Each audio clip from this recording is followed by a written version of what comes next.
Assalamu alaikum, my dear brothers and sisters. Imagine this. You're in the middle of your fast, the sun beating down, your throat dry, your stomach empty, and you're pushing through it all for the sake of Allah. But what if, right in that moment of sacrifice, there's one hidden habit slipping through, one that could make all your efforts feel empty? What if this habit is quietly building Allah's displeasure, even as you stand in prayer? Today, we're diving deep into something that could change your Ramadan forever. Stick with me, because by the end, you'll know exactly what that habit is and how to break it before it's too late. This isn't just motivation. This is a wake-up call for your soul. Let me start by painting a picture we all know too well. Ramadan arrives like a gentle breeze after a long, scorching day. The masjids fill with the sweet sound of Quran recitation. Families gather around iftar tables laden with dates and fresh water. And there's this collective hum of devotion in the air. It's the month where mercy rains down, where doors of Jannah swing wide open, and shaitan is chained. But here's the thing, my beloved family in faith. Fasting isn't just about skipping meals. It's a total reset for the body, mind, and most importantly, the heart.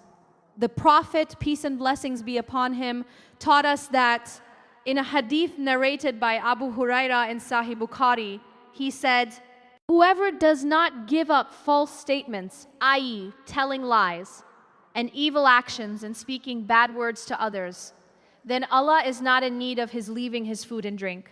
Feel that? It's like a gentle but firm reminder from our beloved messenger. Physical hunger is only the beginning. If our words and actions don't align, what's the point? Now you might be thinking, "Sister, I'm trying my best. I fast from dawn till dusk. I pray Taraweeh even when my feet ache. I give sadaqah quietly, and I see you." I truly do. Allah sees you too with all His infinite mercy. But let's be real for a moment. What if there's one habit that's so common, so sneaky, it creeps in during those long fasting hours and undoes the spiritual high we're chasing? This habit isn't something exotic or rare. It's one we all battle, especially in Ramadan when emotions run high and patience wears thin. And it makes Allah angry not because He's quick to wrath. No, subhanallah, He's our Rahman, our Rahim. But because it poisons the very essence of what Ramadan is meant to be. Purification. Pause with me here. Take a breath. Think about your day so far. Have you felt that tug? That moment where the fast feels heavy, but your spirit lighter? Or maybe the opposite. Body disciplined, but heart restless. That's where this habit hides. And I'm going to reveal it soon. But first, let's build this foundation together, because understanding why it angers Allah will transform how you approach the rest of this blessed month. Let's turn to the Quran, the ultimate guide for our hearts. In Surah Al-Hujurat, verse 12, Allah says, "O you who have believed, avoid much assumption. Indeed, some assumption is sin, and do not spy or backbite each other. Would one of you like to eat the flesh of his brother when dead? You would detest it. And fear Allah. Indeed, Allah is accepting of repentance, merciful." Oh, my dear ones, doesn't that hit deep? Backbiting, gheebah, that's the habit, that one poisonous habit in Ramadan that makes Allah angry.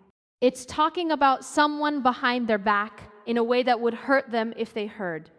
And in fasting, when we're meant to guard our tongues like treasures, this slips in so easily. A casual comment at iftar about a coworker's mistake, a whispered judgment about a family member's choices, or even scrolling through social media and letting envy turn into silent slander in our minds.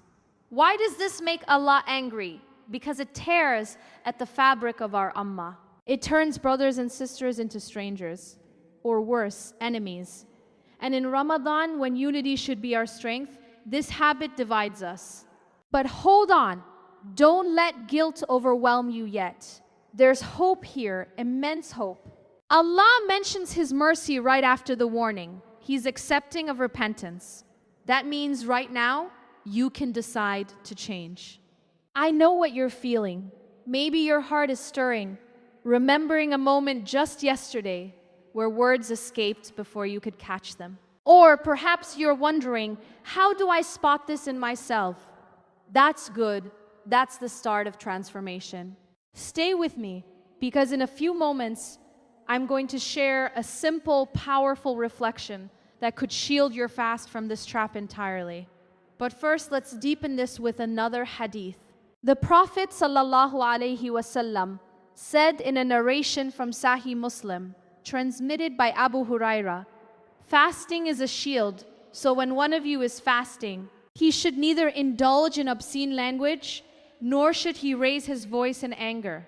If someone attacks him or insults him, let him say, I am fasting. See that wisdom? Fasting is your armor, but only if you wield it fully.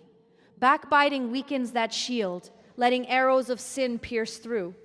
It's not just words, it's the intention behind them. In Ramadan, with shaitan locked away, these slips come from our own nafs, our lower self, that we must tame. Now imagine this scenario.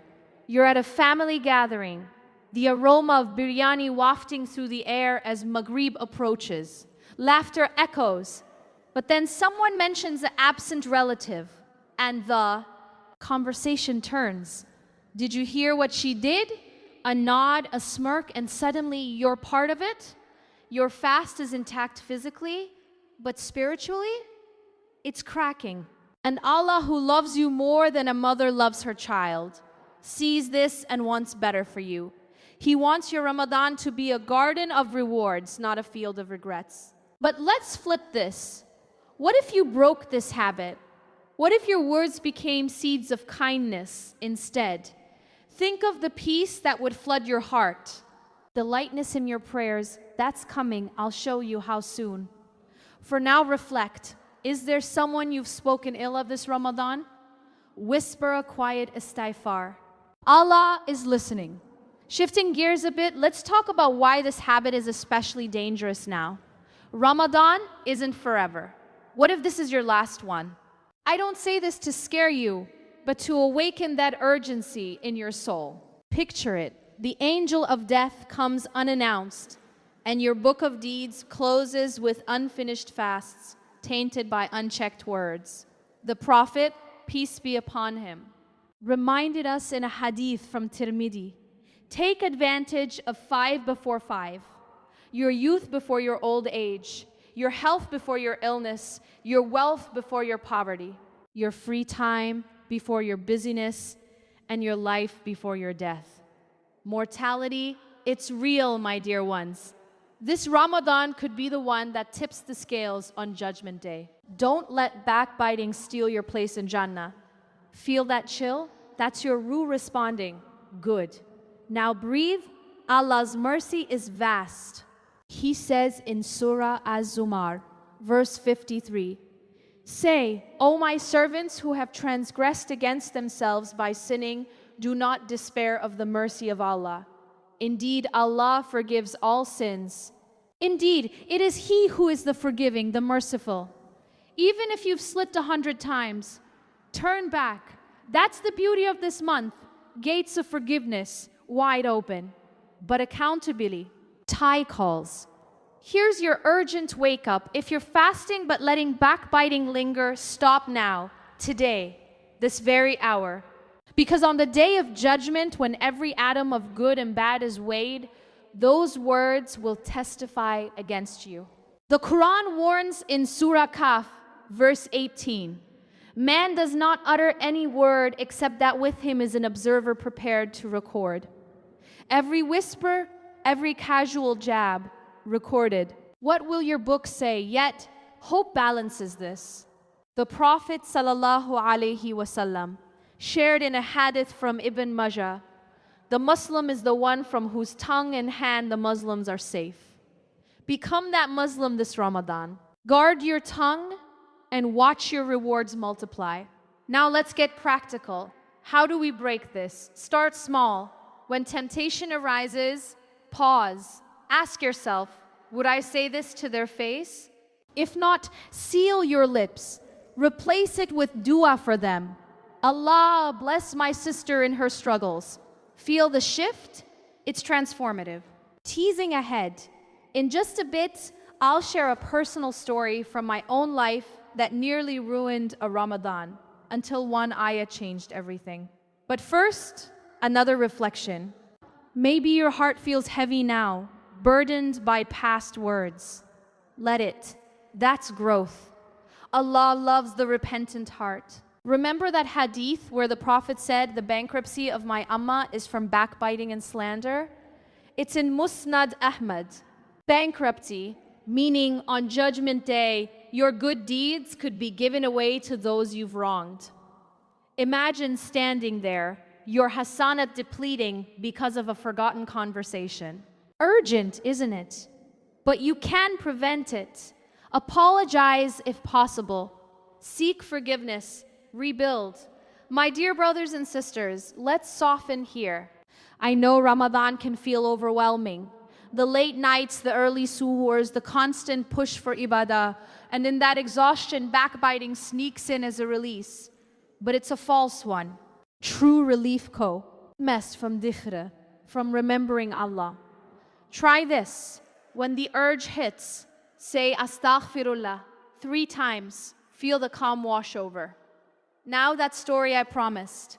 Years ago, during a particularly trying Ramadan, I was fasting faithfully, but family tensions boiled over. One evening after iftar, I vented about a relative's choices. Words flowed like water, unchecked. That night, in Qiyam, Surah Al-Hujurat hit me. Would one of you like to eat the flesh of his brother? Tears streamed. I felt Allah's gentle rebuke, but also his pull toward mercy. I repented, reached out, and mended. That Ramadan became my turning point. Yours can too. As we near the end, let's weave in one more hadith. The Prophet, peace be upon him, said in Sahih Bukhari, there are 2 phrases which are light on the tongue, heavy on the scale, and beloved to Allah. Subhan Allah wa bihamdihi. Glory be to Allah and praise is due to Him. And Subhan Allah al-Azim. Glory be to Allah, the Mighty. Use these to fill silences instead of slander. Transform your habits. What if this is your last Ramadan?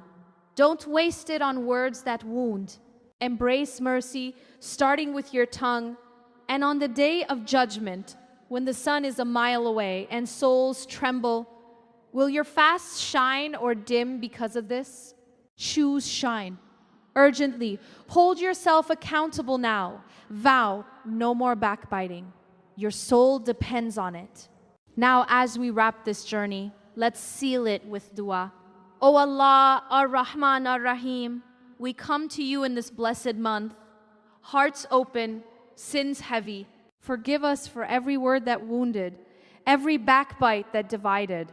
Heal the hearts we've hurt unknowingly. Grant us the strength to guard our tongues to speak only what pleases you. For our ummah, struggling in Palestine, Sudan, and beyond, send your aid, ease their pain, unite us in justice. For those battling illness, poverty, loneliness, be their companion there, provider. Transform our habits, purify our fasts, and accept our Ramadan. Make us among those who emerge reborn closer to you. Ameen. My dear family, if this touched you, comment below one habit you'll break this Ramadan. One word, like backbiting or patience. Share to inspire others. Subscribe for more soul-stirring reminders. Assalamu alaikum wa rahmatullahi wa barakatuh.